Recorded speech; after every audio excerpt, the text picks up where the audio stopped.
नमस्कार. आजच्या या विश्लेषणात आपण एका भन्नाट आणि तितक्याच महत्त्वाच्या विषयावर गप्पा मारणार आहोत. तो विषय म्हणजे रायझिंग सन पॅरेंटिंग.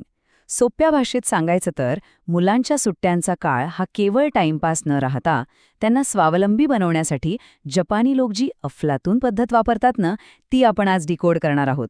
चला तर मग लगेच सुरू करूया. आता बघा, शाळेला सुट्ट्या लागल्या की प्रत्येक घरात एकच मोठा यक्ष प्रश्न उभा राहतो. ह्या सुट्टीत मुलांना नेमकं काय शिकवायचं? कारण रिकामा वेळ मिळाला की मुलं थेट मोबाईल किंवा टीव्ही स्क्रीनला चिकटतात. हे तर आपण सगळेच अनुभवतो. मग हा वेळ नुसता वाया जाऊ न देता तो अर्थपूर्ण कसा बनवायचा? हा काही फक्त तुमचा आमचा प्रश्न नाहीये, तर जगभरातल्या पालकांना भेडसावणारी ही एक मोठी समस्या आहे. आणि म्हणूनच या समस्येवर एकदम पक्का तोडगा काढण्यासाठी आपण आज 5 मुख्य गोष्टी समजून घेणार आहोत. सुरुवातीला हा स्क्रीनचा प्रॉब्लेम, मग जपानी पालकत्वाची सिक्रेट पद्धत, मुलांना रोजच्या जीवनातली कौशल्य कशी शिकवायची ते, एक परफेक्ट डेली रुटीन कसं असावं आणि शेवटी पालकांसाठी काही महत्त्वाचे सुवर्णनियम.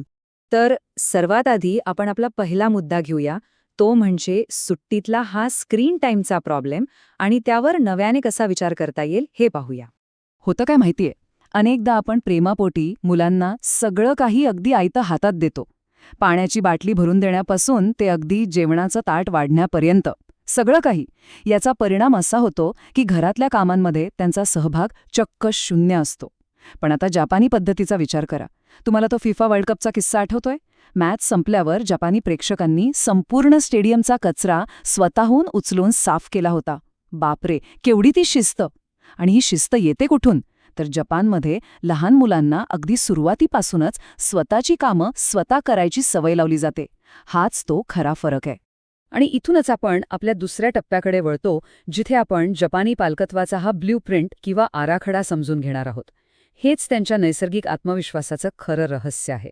या जपानी पद्धतीचे 5 मुख्य आधारस्तंभ आहेत. सगळ्यात पहिलं म्हणजे स्वावलंबन. अगदी स्वतःची शाळेची बॅग भरण्यापासून ते खोली साफ करण्यापर्यंत. दुसरं म्हणजे शिस्त आणि रुटीन. तिसरा मुद्दा आहे जगाची ओळख. मुलांना नुसतं घरात न ठेवता म्युझियम्स किंवा पार्क्समध्ये नेऊन बाहेरचं जग दाखवणं. चौथा म्हणजे सुट्टीत नवनवीन कौशल्ये आणि छंद जोपासणं. आणि 5वा खूप महत्त्वाचा मुद्दा म्हणजे सामाजिक सहभाग, जिथून मुलं एकमेकांसोबत म्हणजे टीमवर्कने काम करायला शिकतात. हे 5ही स्तंभ मुलांना खऱ्या जगातील आव्हानांसाठी एकदम तयार करतात. आता यातला सगळ्यात महत्त्वाचा टेकअवे कोणता असेल?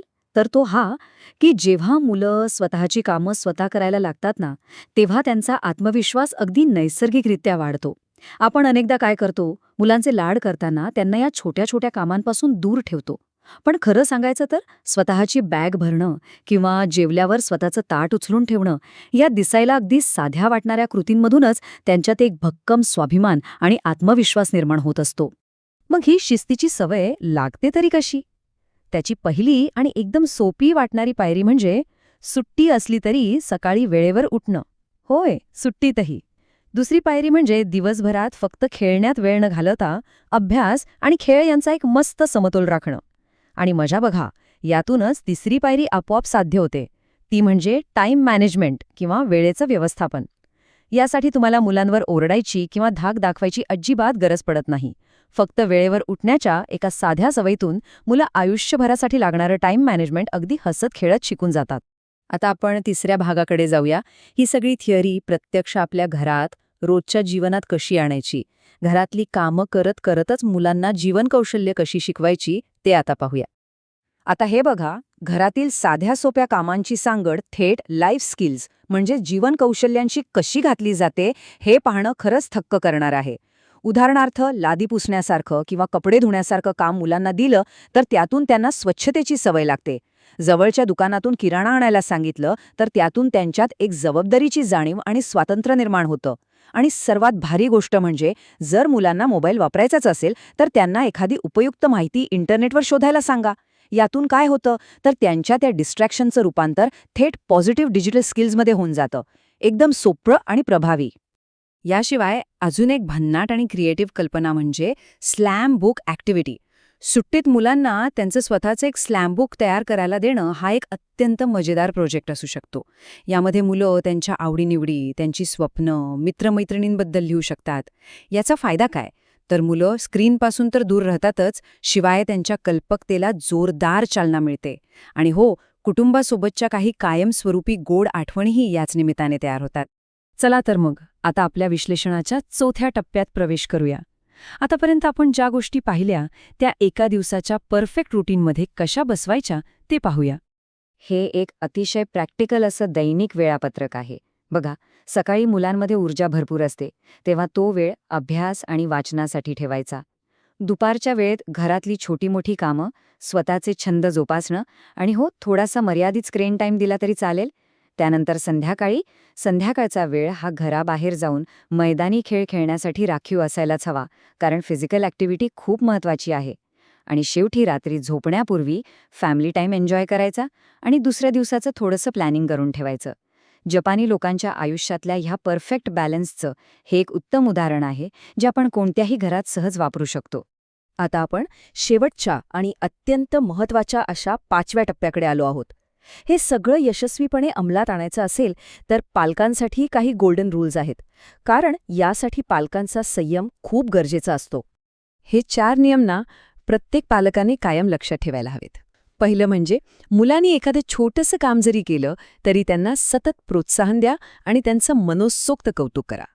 दुसरं म्हणजे या सगळ्या प्रयत्नांमध्ये रोजच्या रोज सातत्य किंवा कन्सिस्टन्सी ठेवा. तिसरा नियम खूपच प्रॅक्टिकल आहे. स्क्रीन टाईमवर पूर्णपणे बंदी आणून घरात युद्ध छेडण्यापेक्षा तो वेळ मर्यादित ठेवणं केव्हाही अधिक सोयीस्कर आणि शांततेचं ठरतं. आणि चौथा, सर्वात महत्त्वाचा नियम, कोणतीही बळजबरी किंवा रागराग न करता प्रेमाने आणि समजावून सांगून मुलांना या रुटीनमध्ये सामावून घ्या. आणि हे सगळं समजून घेताना हे एक वाक्य कायम लक्षात ठेवा: सुट्टी म्हणजे फक्त टाइमपास नाही, तर ती मुलांच्या आयुष्याचा पाया आहे. खरंच, या एका वाक्यात आजच्या या संपूर्ण विश्लेषणाचा सारांश दडलेला आहे. सुट्ट्यांचा हा वेळ नुसता वाया घालवण्यासाठी नसून मुलांचा सर्वांगीण विकास करण्यासाठी मिळालेली ती एक सुवर्ण संधी आहे. हा आपला दृष्टिकोन बदलणं आज खूप गरजेचं आहे. तर मग जाता जाता तुम्हाला एक विचार करायला लावणारा प्रश्न विचारतो. मुलांचा हा पाया भक्कम करण्यासाठी आजपासून तुम्ही घरात कोणती एक छोटीशी सवय सुरू करणार आहात? ती स्वतःची बॅग स्वतः भरणं असो व सुट्टीतही सकाळी वेळेवर उठणं असो. सुरुवात अगदी छोटी असली तरी चालेल, पण ती आजच व्हायला हवी. यावर नक्की विचार करा. तुम्हाला हे विश्लेषण कसं वाटलं हे शोधून काढण्यासाठी आणि अशाच माहितीपूर्ण विषयांसाठी नक्की जोडलेले रहा. वेळ दिल्याबद्दल आणि हे ऐकल्याबद्दल खूप खूप धन्यवाद.